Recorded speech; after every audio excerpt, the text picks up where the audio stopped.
ಗಂಧದ ನಾಡು ಚಂದದ ಬೀಡು ಅಂತ ಹೆಸರುವಾಸಿಯಾಗಿರುವ ನಮ್ಮ ರಾಜ್ಯದಲ್ಲಿ ಶ್ರೀಗಂಧದ ಉತ್ಪಾದನೆ ಕಡಿಮೆಯಾಗುತ್ತಿರುವುದು ವಿಪರ್ಯಾಸವೇ ಸರಿ. ಹಾಗಾಗಿ ರಾಜ್ಯ ಅರಣ್ಯ ಇಲಾಖೆ ನೂತನವಾಗಿ ಶ್ರೀಗಂಧ ನೀತಿ ಜಾರಿ ಮಾಡಲು ಮುಂದಾಗಿದ್ದು ಖುಷಿ ವಿಚಾರವೇ. ಇನ್ನು ಈ ಶ್ರೀಗಂಧ ನೀತಿಯಲ್ಲಿ ಏನೇನೆಲ್ಲಾ ಲಾಭಗಳು ರೈತರಿಗೆ ದೊರೆಯುತ್ತವೆ ಎಂಬುದನ್ನು ನೋಡುವುದಾದರೆ, ಕೃಷಿಕರಿಗೆ ಮಾಹಿತಿ ನೀಡುವ ನಿಟ್ಟಿನಲ್ಲಿ ಮೇಲ್ವಿಚಾರಣಾ ಸಮಿತಿ ರಚನೆ, ಮಾರುಕಟ್ಟೆಯ ವಿಚಾರವಾಗಿ ಮುಕ್ತ ಮಾರುಕಟ್ಟೆ, ರೈತ ಉತ್ಪಾದಕ ಸಂಘ ರಚನೆ, ತಾಂತ್ರಿಕ ಸಲಹೆ ಜೊತೆಗೆ ರೈತರಿಗೆ ಸರಳ ಮಾರ್ಗಗಳನ್ನು ಶ್ರೀಗಂಧ ನೀತಿಯಲ್ಲಿ ಒದಗಿಸಲಾಗಿದೆ. ಶ್ರೀಗಂಧ ಬೆಳೆಯುವ ರೈತರಿಗೆ ಎದುರಾಗುವ ಸಮಸ್ಯೆಗಳ ಪರಿಹಾರಕ್ಕಾಗಿ ಮೇಲ್ವಿಚಾರಣಾ ಸಮಿತಿ ರಚನೆ ಮಾಡಲು ನಿರ್ಧರಿಸಲಾಗಿದೆ. ಸಸಿಗಳ ವಿತರಣೆ, ಬೆಳವಣಿಗೆ, ಕಟಾವು ಮತ್ತು ಮಾರಾಟಕ್ಕೆ ಸಂಬಂಧಿಸಿದಂತೆ ರೈತರಿಂದ ಕಾಲಕಾಲಕ್ಕೆ ಮಾಹಿತಿ ಸಂಗ್ರಹಿಸುವುದು, ಈ ಪ್ರಕ್ರಿಯೆಯಲ್ಲಿ ಗೊಂದಲಗಳು ಉಂಟಾದಲ್ಲಿ ರೈತರ ನೆರವಿಗೆ ಧಾವಿಸುವುದು, ಅವುಗಳಿಗೆ ಪರಿಹಾರವನ್ನ ಕಂಡುಕೊಳ್ಳಲು ಅಗತ್ಯ ಕ್ರಮಗಳನ್ನು ಕೈಗೊಳ್ಳಲು ನಿರ್ಧರಿಸಲಾಗಿದೆ. ಶ್ರೀಗಂಧ ಬೆಳೆಗೆ ತೋಟಗಾರಿಕೆ ಇಲಾಖೆಯಿಂದ ಲಭ್ಯವಾಗುವ ಸಬ್ಸಿಡಿ ಸೇರಿದಂತೆ ಇತರ ಸೌಲಭ್ಯಗಳನ್ನು ರೈತರು ತಿಳಿಸಲು ಸಮಿತಿ ಕಾರ್ಯನಿರ್ವಹಿಸಲಿದೆ. ಇನ್ನು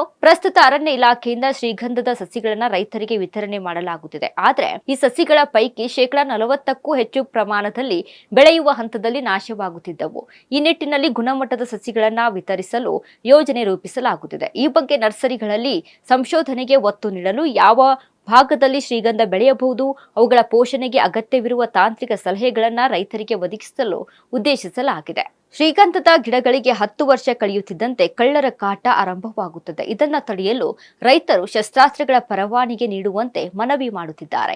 ಹೀಗಾಗಿ ಇವುಗಳ ರಕ್ಷಣೆಗೆ ಗ್ರಾಮ ಮಟ್ಟದಲ್ಲಿ ಶ್ರೀಗಂಧ ಬೆಳೆಯುವ 100 ರೈತರನ್ನೊಳಗೊಂಡ ರೈತರ ಉತ್ಪಾದಕ ಸಂಘಗಳನ್ನ ರಚನೆ ಮಾಡಬೇಕು. ಈ ಸಂಘದಲ್ಲಿ ಗುಂಪುಗಳನ್ನಾಗಿ ರಚನೆ ಮಾಡಿ ಪ್ರತಿದಿನ ಒಂದು ಗುಂಪಿನಿಂದ ರಕ್ಷಣೆ ಒದಗಿಸಲು ನಿಯಮ ರೂಪಿಸಲಾಗಿದೆ.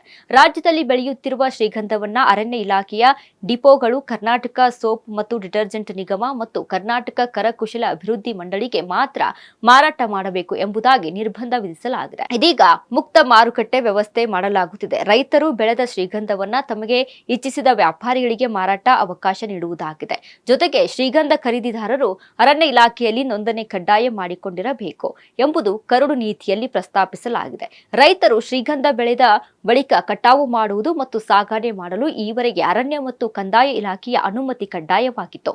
ಇದೀಗ ಈ ವ್ಯವಸ್ಥೆಗೆ ಬದಲಾವಣೆ ತರಲಾಗಿದ್ದು, ಆನ್ಲೈನ್ ಮೂಲಕ ಅರ್ಜಿ ಸಲ್ಲಿಸಿ ಅರಣ್ಯ ಇಲಾಖೆಯಿಂದ ಅನುಮತಿ ಪಡೆಯಬಹುದಾಗಿದೆ.